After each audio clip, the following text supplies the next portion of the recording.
Ladies and gentlemen, Jay Haft here. Tax and criminal financing, valuable tool or crony capitalism. I'm just going to focus on this TIF district here, but I wanted to read this one I missed on the last one. And I told you about the flood wall because I have talked with Gary Hendricks about the flood wall. He says they are not allowed for removal of structures from the floodplain. The work, I understand that you are proposing siding facade work, however, will be considered ordinary maintenance and not count against the 50% rule. This is what you're looking for, complete the building without a flood wall. So it wasn't legal.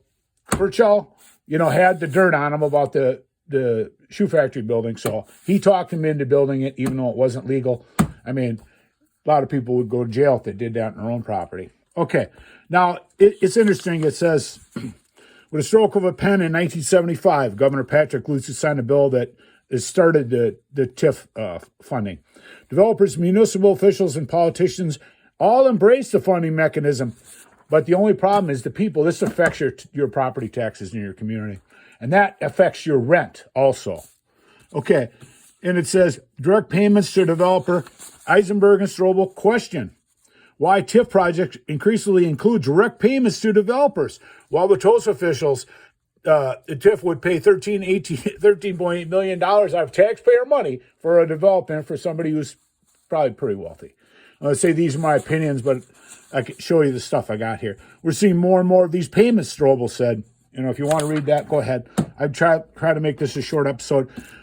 Is the church property truly blighted? And that was one of the things downtown. I went into the city council and I asked the building inspector, where are the blight determinations for our property? There weren't any. But, it doesn't surprise me because laws really don't apply.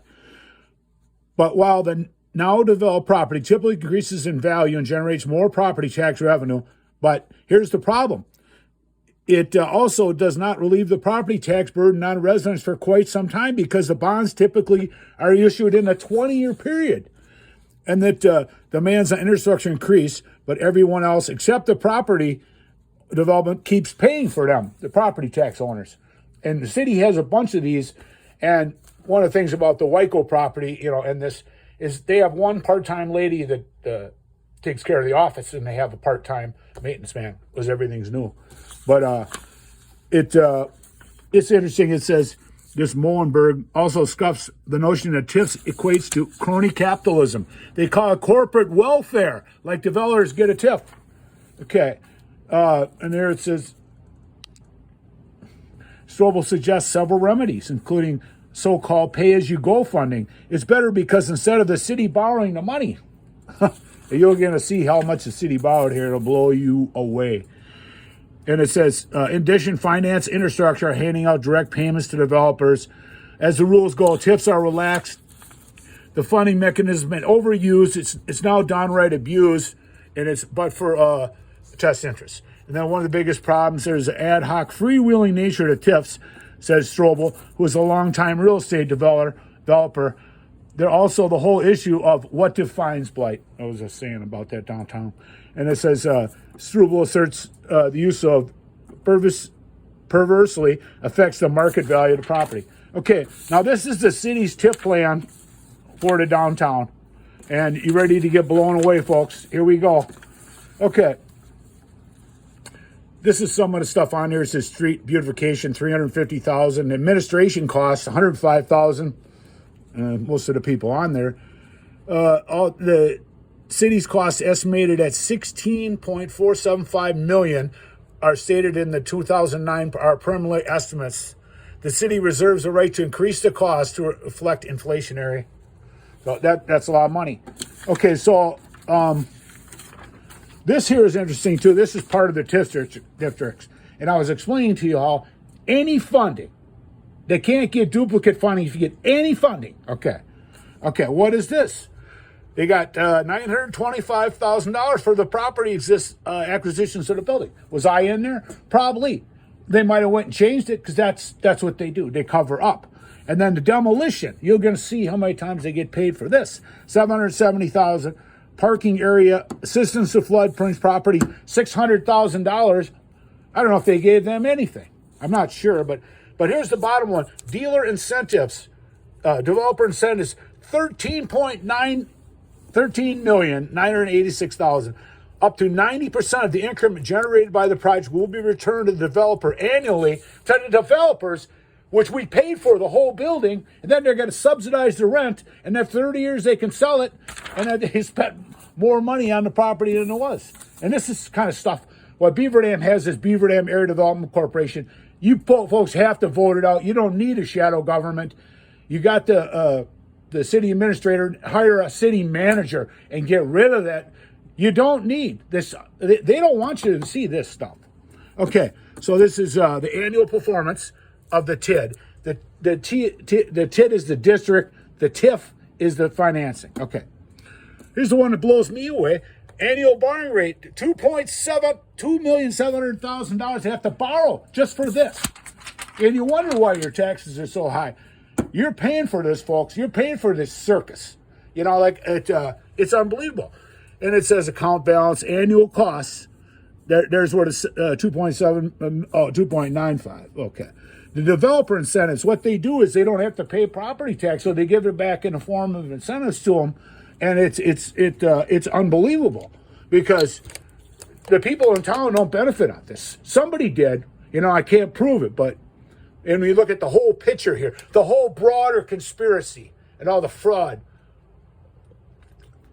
I'm going to show you some more, a little coming forward and blow you away. This is the TIF lending. This is the increment, 19 million, and then the account balance on here and stuff like that. But if you borrowed $100 million, and it says down on there, they're going to show you a little bit, they based it at 5%. That would be $5 million a year. The $50 million, which they said it was in the paper, it was all over. They're so proud of this money, you know. But somebody has to pay it back. Okay. And it says the state sets this limit at 5% on there. And the general borrowing, general bonding, mortgage revenue bonds, the special assessment, you could, you know, pause that and read that if you want to. But this is kind of interesting too. It goes to developer incentives. That's pretty much the same one as that. But and then this is the projected income on here. But it's a joke because none of this stuff was done. I mean, it'll blow you away. You can't. There's no. You'll see in the next page I show you why there's no revenue. I mean, it's just a cost. The 2.7 million. Okay. Now this is the economic feasibility, an assumption, and then the TIF is projected to realize $30 million in property value over its 27-year life. Okay. The Wyco they got down here $6 million. Maybe they're only going to tax them at 6. They said in the mayor's letter 7.75. The Thomas Chevrolet building has not been developed at all. There's no money that's come in from there. And the Riley Milwaukee house, that's right next to that. So that's $12 million that was never developed. Then the metal fab's got 3 here as $18 million. So when are they going to get any revenue out of this? I talked to the guy that owned the metal fab, and he didn't even know they had TIF money available. Maybe he could have sold and developed it. It kind of goes into the city slush funds, and a lot of times they spend it on other things than its intended purpose. Okay. And it devalues $21,000 in tax rate. So this is just part of the broader conspiracy, I feel, because there's none of this stuff went through. But then after they screwed over that one developer, I mean, who the hell would want to come to Beaver Dam? I mean, like I said last time, it's a huge cesspool. And the taxpayers got to be pissed off because they've got TIF districts all over town. And then who's getting paid under the table on this and to do this? And it's all hidden in the Beaver Dam Area Development Corporation, folks. Like I said, these are my opinions. Love you, and hope you learned something.